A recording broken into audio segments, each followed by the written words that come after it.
देखिए, लव जिहाद का पैटर्न बड़ा सिंपल है, स्पष्ट है। लड़की को मुंबई से फंसाया और दिल्ली में लाया।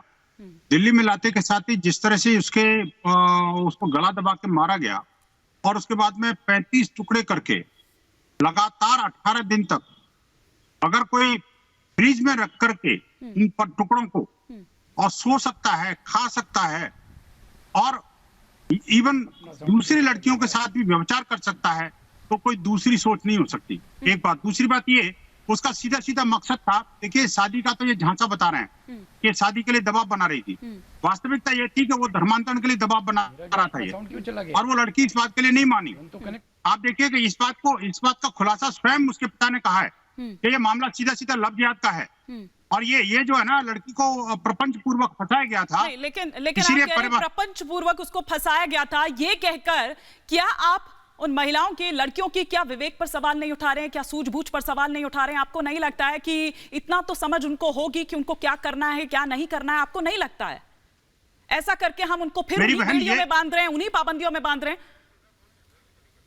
नहीं, बेड़ियों में नहीं बांध रहे हैं। मैं बहसियों से और दरिंदों से मुक्त करने की बात कर रहा हूं मैं। हाँ। मैं बेटियों को बेड़ियों में बांधने की बात सोच भी नहीं सकता। हाँ। ये हमारी संस्कृति का हिस्सा है ही नहीं हमारे। हाँ। हमारे यहाँ तो स्वच्छंद रूप से निवास करने वाली, स्वच्छंद रूप से विचरण करने वाली महिलाएं हैं और आज नहीं, पुरातन काल से, वैदिक काल से चली आ रही हैं। आप देखिए, हमने महिलाओं पर कभी कोई बुर्का नहीं लादा, हमने कोई प्रतिबंध नहीं लगाया, हम कोई काले बोरे में महिलाओं को कैद करके नहीं रखते, हम उनको हलाला के लिए बंदिश नहीं करते, हम तीन तलाक से नहीं बांधते।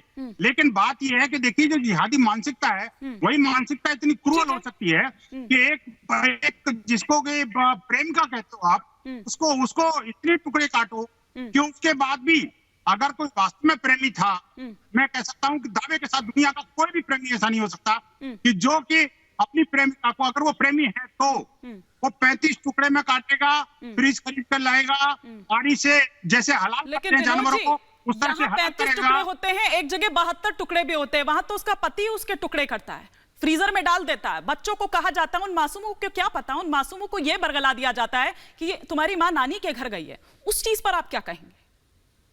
नहीं, ठीक है, मैं कहता हूँ, देखिए वो भी वैसे, लेकिन यहाँ पर जो है ना, इस्लामिक जिहाद का सीधा सीधा स्पष्ट उदाहरण है। हाँ। मैं कहता हूँ, देखिए, एक नहीं है, मैं आपको एक दृष्टांत आपको अलग देता हूँ, आपको पूरी एक लिस्ट है मेरे पास। आप देखिए कि अगर ये लव जिहाद नहीं होता तो लखनऊ का नदीम जो है सीमा सोनी को क्यों मारता, इलाहाबाद का अदनान हिना को क्यों मारता, कोटा का रिजवान अंतिमा को क्यों मारता, दिल्ली का अशरफ खुशी को क्यों मारता, मेरठ का साकिब एकता को क्यों मारता, दिल्ली का खानपुर लाइक खान जो है नीतू को क्यों मारता, मेरठ का शमशाद जो है प्रिया को क्यों मारता, मुंबई के मुजम्मिल ने मानसी को क्यों मारा, रोहतक के साहिल ने तनिष्क को क्यों मारा, गाजियाबाद के शेर खान ने नैना को क्यों मारा, सोनभद्र के एजाज ने प्रिया को क्यों मारा? आंकड़े आप दे रहे हैं, लेकिन विनोद बंसल जी, जो केंद्रीय एजेंसीज हैं वो इन आंकड़ों को क्यों नहीं मानती हैं? मानती है ना, मानती है। मैं अब आपको केंद्रीय एजेंसी की बात करता हूं। रेड्डी क्यों कहते हैं, मैं पिछले साल की बात कर रही हूं, जब उन्होंने सदन में ये बात कही गई कि ऐसा कोई आंकड़ा नहीं है, ऐसी कोई वो नहीं है, फिर भी उस पर बहस की जा रही है, तो बहस कैसे होगी? इसलिए देखिए माननीय गृह मंत्री की मजबूरी ऐसी, चूंकि लव जिहाद के कानून में डिफाइन नहीं था। हाँ। अब जब कानून में डिफाइन हुआ है चीजें, जब धर्मांतरण के विरोध में जो कानून बने हैं, उन कानून का बता देता हूँ आपको, आंकड़ा मेरे पास है, वो आंकड़ा ही बताता हूँ आपको। उत्तर प्रदेश के अंदर 2020 में मंसल जी मैं लौटूंगी, उस आंकड़े पर आऊंगी, लेकिन पहले एक कमेंट में इधर से भी ले लेती हूँ। प्रश्न उठाया तो जवाब जरूर सुनना पड़ेगा। अच्छा चलिए, ठीक है। 2020 में जो कानून बना था उत्तर प्रदेश के अंदर, उस कानून के पहले 10 महीने में 135 केस दर्ज हुए थे लव जिहाद के, और उसमें 410 लोगों को अपना अभियुक्त बनाया गया था। 333 नामजद थे, उसमें से 85 केस में आरोप पत्र दाखिल हो गया पहले 10 महीने के अंदर ही। और आप बताऊं आपको, 82 बेटियों की इज्जत के साथ खिलवाड़ हुआ, जिसमें से 35 बेटी नाबालिग थी। ये आंकड़े हैं, ये लव जिहाद के आंकड़े हैं, धर्मांतरण लव जिहाद से संबंधित आंकड़े हैं, इसको कोई झुठला नहीं सकता, उत्तर प्रदेश सरकार के हैं। ठीक है, चैलेंज करता हूं इनको। ठीक है। देखो रहमान जी, ऐसा तो नहीं है कि पहली बार इस तरह की कोई मामले सामने आ रहे हों, जिस तरह की पूरी एक फहरिस्त जो है विनोद बंसल जी ने यहाँ पर गिनवा दी है। ये तो है ना, इस तरह के मामले तो आते हैं ना, और अगर पिछले कुछ दिनों में अगर हम नजर डालें तो दर्जनों ऐसे मामले हैं, रोजाना हो रहे हैं। मैं कुछ भी कहूंगा विनोद बंसल जी मुझे कहने नहीं देंगे, जरा से एश्योरेंस ले लीजिए तो मैं आगे बढ़ूं। नहीं ठीक है, आप बोलिए। जी धन्यवाद, धन्यवाद। देखिए बहुत नाजुक मामला है ये, और इसको कोई भी तूल देना, किसी भी नाम से इसको डिफाइन करना, जो भी आईपीसी सेक्शंस लागू होते हैं इसके अलावा बहुत बड़ा बचकाना होगा। विनोद बंसल जी हमेशा ये लिस्ट अपने तावीज की तरह लेके फिरते हैं और हर डिबेट के ऊपर ये बखान करते रहते हैं। अगर इसमें हकीकत है, मैं थोड़ी देर के लिए अगर मान भी लूं, सबसे पहले तो लव जिहाद नाम का कोई कॉन्सेप्ट मैं एक्सेप्ट नहीं करता हूं। अगर ये हकीकत नहीं है तो बताइए ना।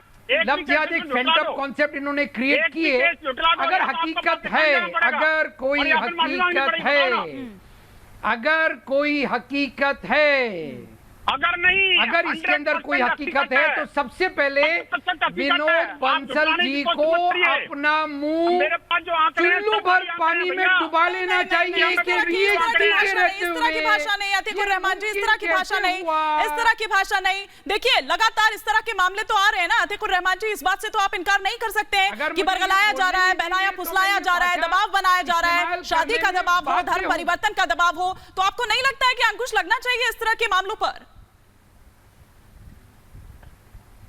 बताओ ना। कानून अंकुश लगाएगा या विनोद बंसल जी जैसे लोग लगाएंगे, मुझे कोई बताएगा? हाँ।